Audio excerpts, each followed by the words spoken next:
Okay, everyone, this is Storytelling to My Life. I'm back.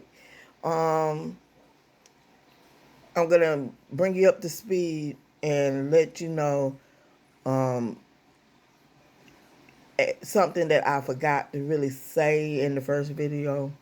My father was Nigerian. He's Nigerian, so Igbo descent, and that's some of the reasons why my mother was fearful of my father taking me to Nigeria,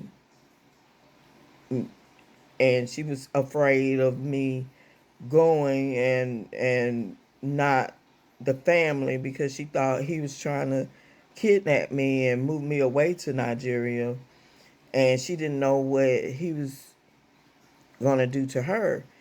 If and I don't know, by going to that root worker, that enhanced a lot of fear and a lot of thoughts in her mindset. And so she just did what she thought she should do, before anything negative transpired.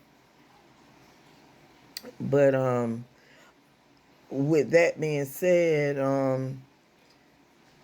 my mother and father eventually got a divorce. She left them. They got a divorce. And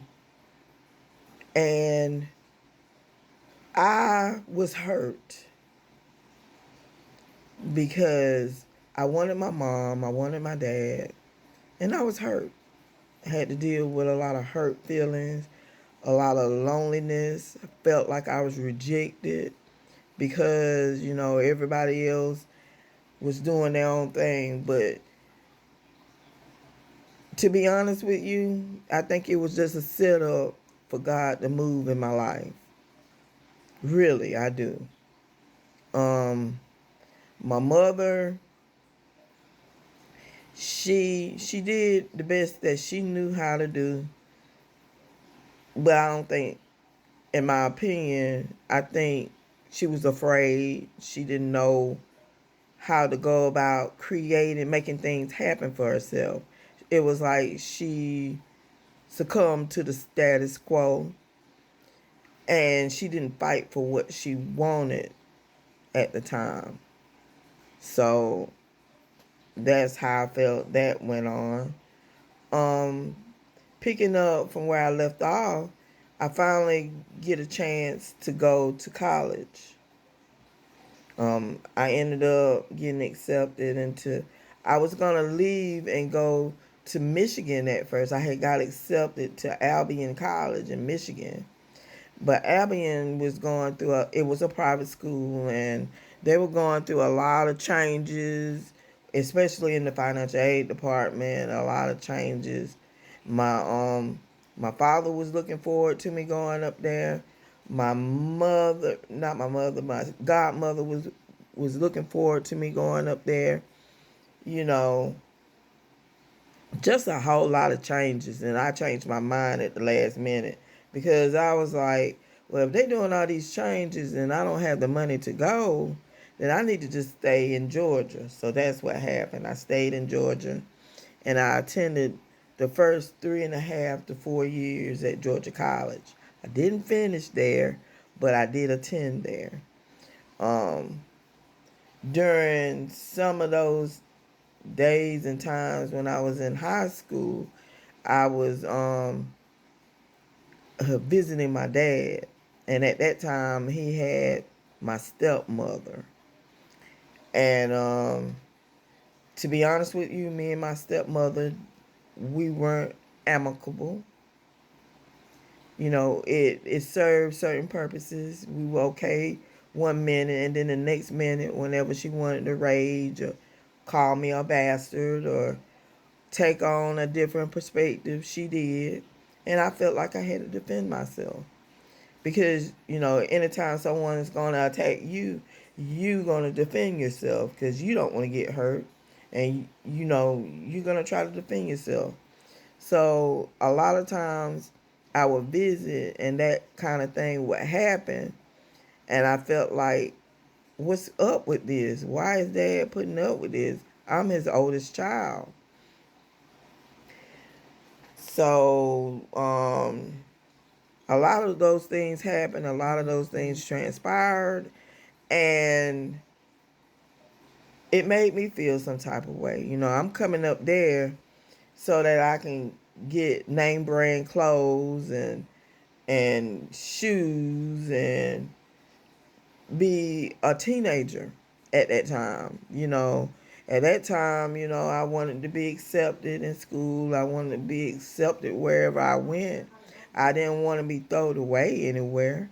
So, or look thrown away anywhere. So that's what I did. And my dad and my stepmother had plans of their own. They wanted me to cook, clean, and all this other stuff in the house while I was there. And then when we went to Nigerian parties, they thought I was going to babysit all the time. And, I was young. I wanted to have fun with the teenagers, and they wanted me to babysit. But I did have some fun. So I did benefit from some things. My godmother, I worked for her. She was a judge of probate. Um, she really blessed me. She really did. Before she died, every summer that I came, I was able to get a job in probate and work for her and Dee Dee and all the rest of the crew, Gretchel and all the rest of the crew, and I miss them. I had a ball, a blast working with them under the probate system of Detroit. And my godmother, Frances Pitts, she really made sure that, I was included in different things and aspects. And I learned a lot from the lawyers, and I learned, a lot from her. And God really, truly, she was an amazing woman in my book. But going back, you know, I was able to raise money to get me a car.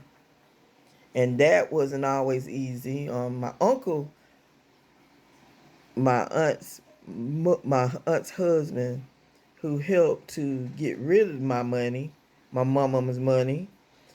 He helped me. He helped me a whole lot. My Uncle Charles, he was great. He would help me with cars. He would help me with all kinds of things. So he helped me to drive the first crash courses.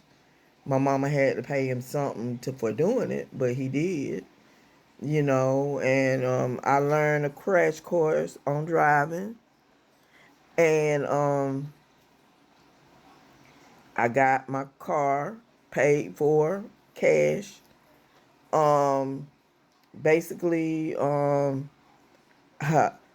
crash course in driving, and then buying a car, a crash course in driving, and I passed, but I still didn't know how to drive. It took years for me to really learn how to drive, but I had my license, so I didn't. I was good. I could keep the car in the road. I might have hit a bump or two along the way, but I was driving, going to and fro, so I didn't have to worry about anybody taking me anywhere. And that's storytelling 2. I'll be back with another storytelling event.